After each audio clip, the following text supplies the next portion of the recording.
Hello everyone, আসসালামু আলাইকুম। এই তো আমার মিনি কিচেনে আজকে ভাত রান্নার রেসিপি দিব। চাউলগুলো ঝেড়ে নিলাম, এখন চাউলগুলো ধুয়ে নেব। গাইস, আপনাদের সাথে প্রথমত কথা হলো আমার আইডিটা প্লিজ একটু সাপোর্ট করবেন, ফলো দিয়ে পাশে থাকবেন, সাবস্ক্রাইব করে দিবেন।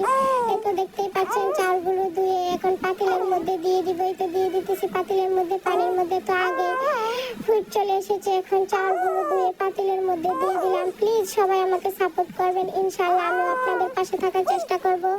এই তো চাউলগুলো দেওয়া শেষ হয়ে গেলে এই তো জাল মিনি কিচেনের মধ্যে আপনারা হয়তো দেখতে পাচ্ছেন রান্না বাড়া সহজ, কিন্তু মিনি কিচেনের মধ্যে জাল জ্বালানো যে কতটা কষ্টকর সেটা আর কেমনে আপনাদেরকে বোঝাবো।